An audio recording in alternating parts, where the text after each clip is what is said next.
What's good, guys? Welcome to the Start Today podcast. I'm your host, Chris Cavallini. Today, I'm riding solo, so that means it's going to be short, it's going to be to the point, and I am very excited because I have a very personal and emotional story that I have never told before publicly that I'm going to share today. And before we get into that, to do me a favor, all right?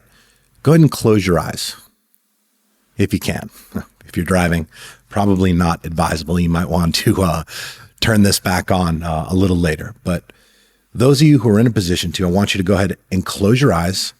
And I want you just to recall a time that somebody was kind to you. Okay, maybe someone helped you during a time where you really needed some help. Maybe they took the time just to call and check on you just because, right? Maybe someone lifted you back on your feet at a point in your life where life had just knocked you down. Maybe it was something as simple as a thoughtful, well-placed compliment that came in at what was the perfect time. All right, now I want you to change the scenario. Think of a time that you were kind to another person. All right, remember what you did, how you did it, right? Just put yourself in that situation. And, right now I want you to just think about the reaction that you received when you were kind to this other person. Okay, think about how it made you feel. I want you to go ahead and step into that moment. See what you saw then, feel what you felt then. Just take it all in, right? Our eyes are still closed. I want you to bring it all into your heart and just notice the feelings that are there right now. So if you decided to not listen to another minute of this message, okay, at a minimum, you would know that kindness significantly affects both the giver and the recipient, oftentimes leaving a permanent positive impression on both parties. In today's fast-paced world, kindness, generosity, and compassion often take a back seat to most, if not all, of life's stressors. Now, the story that I wanted to share with you guys is some of you may know that as a young boy, I spent some time in foster care. I spent some time in group homes. I spent some time in juvenile detention centers. I was a little all over the place just as a result of coming from a broken home. When I was 4, maybe 5 years old, I was so fortunate to have been adopted and brought into, and just, I don't really have the words right now. I don't know that I've ever attempted to describe the home that I was brought into, but it was almost magical. The woman who brought me in, her name was Nanny Young, and this was so long ago that as embarrassed as I am to admit this, I never learned her real name, and she will be forever enshrined in my mind and in my heart as Nanny Young. But Nanny Young took me in. She took me in knowing my circumstances.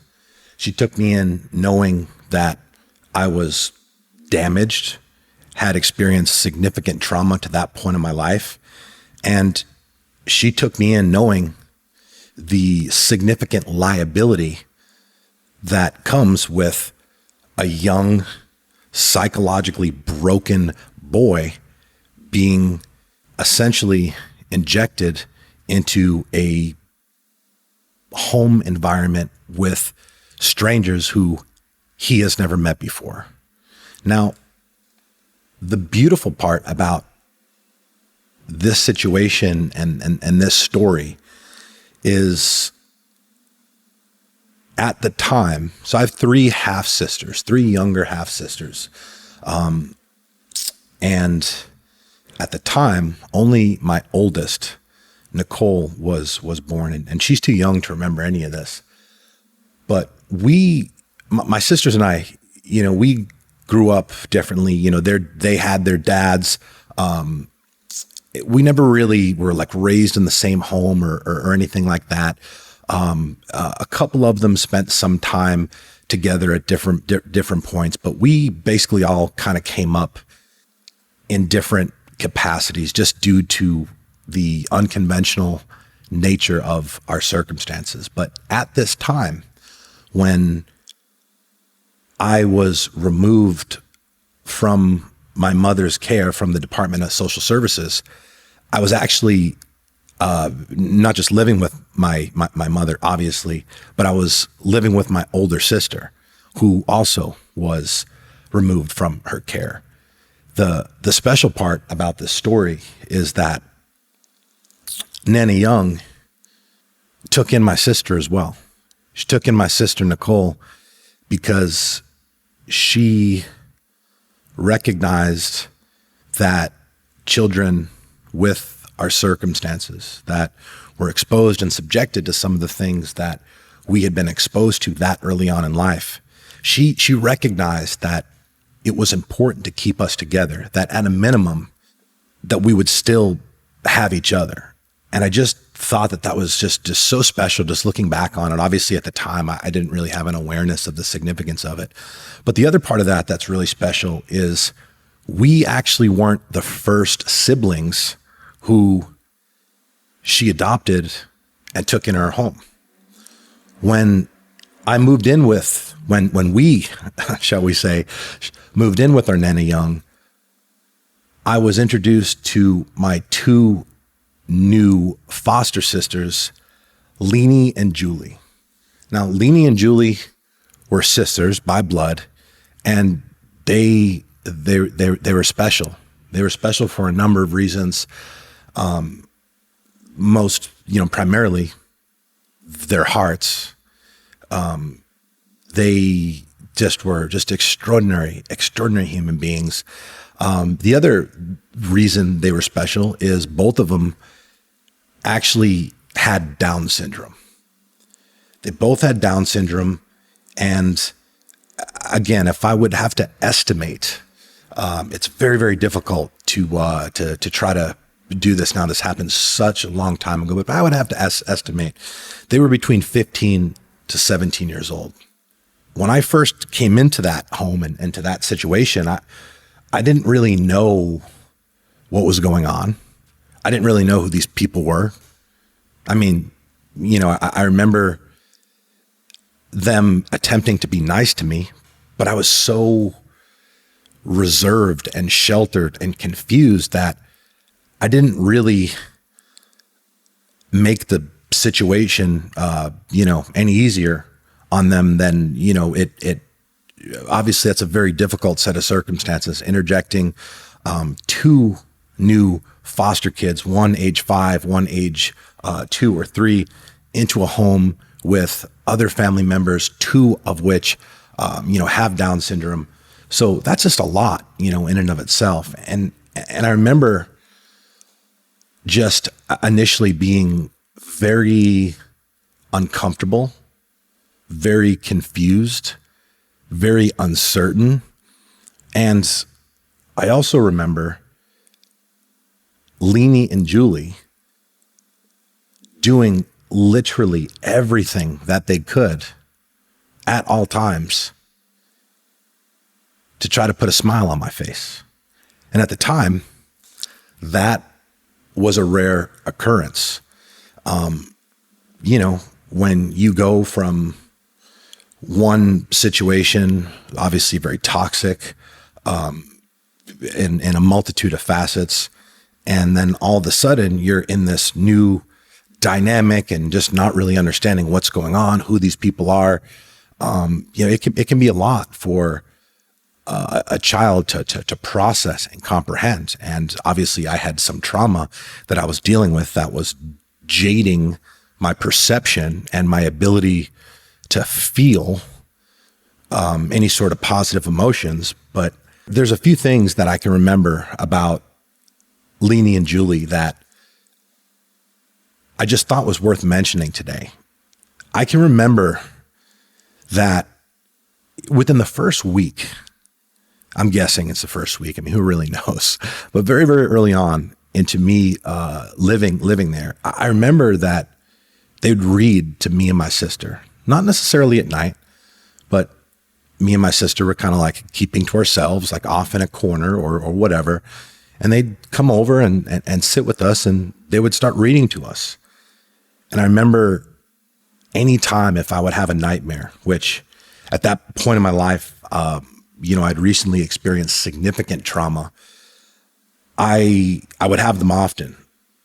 And I remember that anytime that I was scared and woke up in the middle of the night, that I could go into their room and either of them would allow me to sleep with them, to make me feel safe, to make me feel like everything was going to be okay. And at that point, I didn't really know if it would be. I mean, how could I? I remember that after a while, after countless instances of me waking up in the middle of the night due to having a nightmare and going in their room. And I can't recall if it was Julie or it was Leanie, but they would start sneaking into my bedroom at night long after I was long after my bedtime, and they would bring me goldfish, those little snacks. They'd bring me goldfish because at the time I loved goldfish, and I guess in their mind they thought that having those in the middle of the night would just make me happy and keep me happy and avoid or prevent me from having nightmares. And the thing that I'm most grateful for with that dynamic and my foster sisters, Julie and Leanie, the thing that they did for me at that time that was so powerful and still to this day is something that I think about and revisit often. And obviously it moved me so much to the point where I'm here sharing this story with all of you is, after a short while of me being in their home, they started to refer to me and reference me as their brother. And that meant a lot. And it's so strange because I can't remember things that happened this morning, but I will never forget the pride and just feelings of warmth and just genuine gratitude that I felt at age 5 because my foster sisters with Down syndrome, mind you, because they were kind to me and accepted me as part of their family. They didn't treat me differently because I was an outsider, that their foster mother, or our foster mother, as it were, our Nana Young, decided to bring into their home. They loved me. They accepted my flaws. And even though they had Down syndrome, somehow they were still able to recognize that I was a psychologically broken little boy. And they did anything they could to help me feel better. Support, warmth, friendliness, thoughtfulness, empathy, genuine concern, and care are all words that are typically associated with kindness. Some wrongfully associate kindness as being naive or weak. And to them, I say, that's bullshit. Respectfully, of course. But that thought process is one of the biggest fallacies that exists on this planet. Because being kind isn't weak. Being kind requires massive amounts of strength.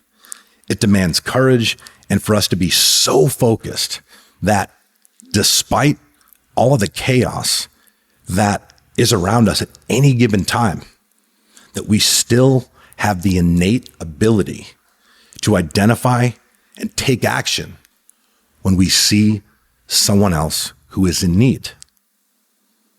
There are studies that are being done right now. I just actually watched a YouTube video on this the other day, and I can't remember which country it is exactly, but there are studies that are being done right now that are showing that selfless acts of kindness have been significantly effective in treating depression. Okay? That's basically scientific evidence that kindness is directly related to our happiness and well-being. Now, will those studies and that information be universally spread in this country? Probably not. Probably not. And that's probably also the same reason why those studies aren't being done in this country, because it doesn't do our economy any favors if people are going around being kind to one another and treating their depression. At that point, there would be tens, if not hundreds of billions of dollars in lost revenue that our economy relies on to treat things like anxiety, to treat things like depression. But that's not really relevant and kind of beyond the scope of this discussion. The fact is that kindness is important. Kindness is something that needs to become part of who we are. And I will tell you, as someone who often falls short of being as kind and as thoughtful and as generous as I would like to, what I've learned to realize is it absolutely has to not just become part of who you are, but it has to be something that is basically set up in such a way to where it's always on the forefront of your mind. It needs to be something that in certain instances is scheduled, as crazy as that sounds. But if you can schedule a reminder for yourself to just send a couple people some thoughtful messages, some kind messages, to give them some words of encouragement, to tell them you miss them, let them know you're thinking about them every single day. And knowing that that has the ability not only to start their day off on the right track, but to do the same for you. Like, why wouldn't you do that? And then by doing that, it'll start to create momentum and begin to kind of just spill over and manifest in other areas of your life. Look, life is crazy. It's crazy for all of us. But the fact is, kindness is something that is going to legitimately improve every single area of our life. And right now, it's probably the thing that's lacking most in our society. This week, okay, I did a lot of cool shit. I came into this week with a very specific game plan, and just like every week, started executing on the game plan. Thinking about what I've been able to accomplish so far this week, what my team has been able to accomplish, and it's not over, by the way. Okay, it's Friday right now when this is being recorded, so there's still more time to make more shit happen. But when I think about what's been accomplished this week, like, I feel good. Okay, it feels good to be productive, to get things done, and to witness firsthand the people around you getting better. Whether it's a couple things I just thought would be worth sharing, and I've had the privilege to witness or experience, this week, whether it be, one of the leaders at our company, all right, Lily, who was just given a fat raise that was earned, okay, not given. She just earned herself a fat raise because of her exceptional performance, attitude, and leadership. Now, the cool part about that, other than the obvious, is that 3 years ago, when she started at Nutrition Solutions, she came in at the most entry level of positions. Okay. She weighed 35 to 40 pounds more than what she currently does. And she spoke literally 0 words of English. She just came from Venezuela. She just immigrated from Venezuela and she was just starting out. Okay. Now, modern day, she's crushing it. She's in a leadership position. She's transformed herself mentally, which has led to a physical transformation. She looks amazing. She speaks perfect English, and she's on track currently to be making over 6 figures in the next couple of years. Keep in mind, she just got to this country a few short years ago speaking 0 English. All right. Earlier today, I actually had the opportunity to speak to one of our new guys, a guy by the name of Will. All right. Former military, squared away guy. I saw him earlier and just complimented him because he looked good. He looked noticeably fitter than what I can recall he looked like when he first started at our company a few months back. That conversation or that compliment, then we started talking and he shared with me that since he started here, which I believe he just passed his 90-day mark, that he's dropped 30 pounds. Now, in that situation, some people hear like, oh, 30 pounds, I wish I could lose 30 pounds. See, for me, with my experience and just how I'm able to just recognize that it's not about the weight lost. It's about what one gains in that dynamic when they get healthier, when they get fitter, when their confidence comes up, when their energy is at levels that they didn't perceive to be possible based off of the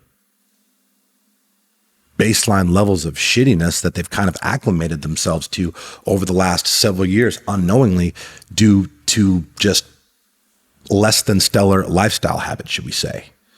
So when this guy shares with me the fact that he dropped 30 pounds, I'm not just pumped up because physically like he looks great. I mean, I'm already seeing that. I'm already pumped up because of that. When he tells me that he's got a wife and 4 kids, I'm happy for them. I'm happy knowing that now he's a better father and husband simply because he's gotten himself in better shape. All right. I could go on and on when it comes to bragging about my team, but I want to transition into what has been the high point of my week so far. And it just happened today, and it will probably, this one will be tough to top this week. Okay. And this wasn't actually something that I planned either. I think that's important to point out. But the thing that I'm most proud of and that I feel the most fulfilled by was a $5,000 donation that I made to a children's hospital in California that's doing some really amazing things right now. Okay. As much as that's going to help like the kids and the mission of the hospital, I guarantee that the feelings of joy that I gain from this investment, from making this donation, I guarantee it is literally 20 times more than the price tag. Like, it makes me feel good to do stuff like that.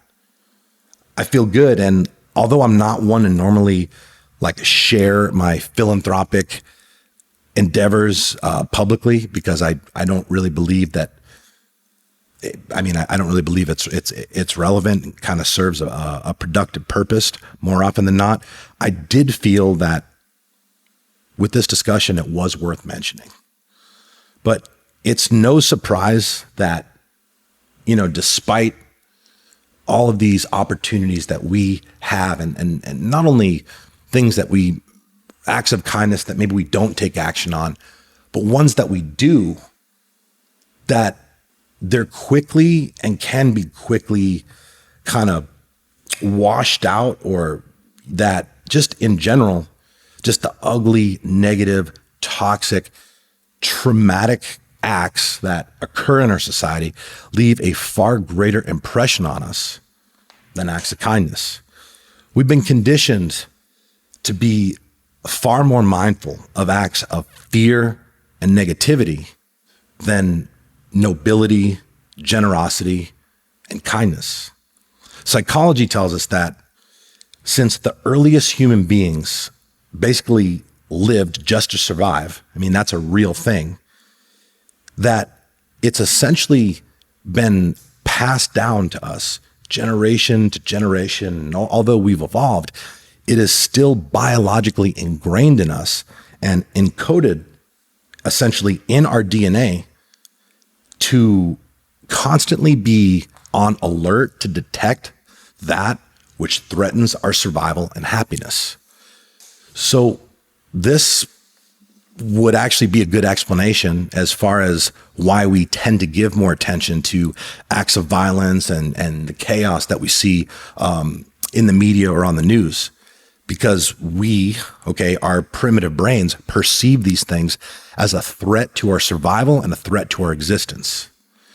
In these current times, it is more important than ever that we're constantly reminding ourselves of this so that we can actually do something about it. So we can take positive, productive action in spite of it. It's hard sometimes, especially now. But the fact of the matter is, if we want things to get better in the world, we have to get better. Because you can't destroy hate with hate. It's just not energetically possible. The only way to effectively and permanently destroy hate is with love. I want you all to just keep that on the forefront of your mind as we enter this new week and the weeks to follow, okay? Because one simple, selfless act of kindness truly has the ability and potential to change the world. It starts with you, and we start today.